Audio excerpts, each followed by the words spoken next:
বিদেশি শ্রমিক নিয়োগে দীর্ঘদিনের দালাল নির্ভরতা ভেঙে সরাসরি নিয়োগ প্রক্রিয়া চালুর পথে এগোচ্ছে মালয়েশিয়া। তৃতীয় পক্ষ বা মধ্যস্বত্বভোগী বাদ দিয়ে একটি ডিজিটাল প্ল্যাটফর্মের মাধ্যমে বিদেশি শ্রমিক নিয়োগের উদ্যোগ নিয়েছে দেশটির মানব সম্পদ মন্ত্রণালয়। মালয়েশিয়ার মানব সম্পদ মন্ত্রী দাতুক সেরি আল রামানন জানিয়েছেন, প্রস্তাবিত এই নিয়োগ ব্যবস্থা এখনও চূড়ান্তকরণের পর্যায়ে রয়েছে। স্বরাষ্ট্র মন্ত্রণালয় সহ সংশ্লিষ্ট পক্ষগুলোর সঙ্গে আলোচনা শেষে এটি মন্ত্রিসভায় উপস্থাপন করা হবে।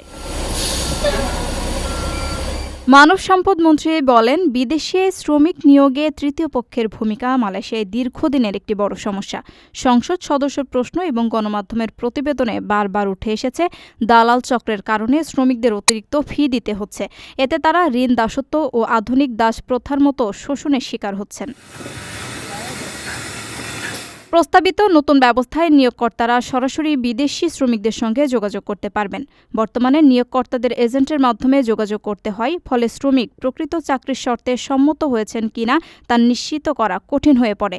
এই কারণেই অনেক শ্রমিক অভিযোগ করেন, একটি চাকরির কথা বলে নিয়ে এসে ভিন্ন ধরনের কাজে বাধ্য করা হয়। এই ডিজিটাল নিয়োগ ব্যবস্থার মূল লক্ষ্য হল শ্রমিকদের উপর চাপিয়ে দেওয়া অতিরিক্ত ও অস্বাভাবিক এজেন্ট ফি বন্ধ করা। মানব সম্পদ মন্ত্রণালয়ের তথ্য মতে অনেক শ্রমিককে মালয়েশিয়ায় আসার আগেই 5,000 থেকে 8,000 মার্কিন ডলার পর্যন্ত পরিশোধ করতে হয়, যা মানব পাচার, সামাজিক সমস্যা ও অর্থ পাচারের ঝুঁকি বাড়ায়। 6 ফেব্রুয়ারি প্রবাসী সিটি সাইট অফিসে আয়োজন করা হয়েছে ইনভেস্টর্স ফেয়ার 2026। ভিডিও কলে মিলবে ফ্রি ওমরা সুযোগ সহ অবিশ্বাস্য সব উপহার।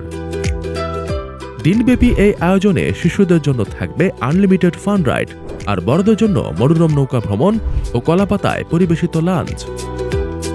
মাত্র 10,000 টাকায় বুকিং। আরও বিস্তারিত জানতে যোগাযোগ করুন স্ক্রিনে দেওয়া নম্বরে।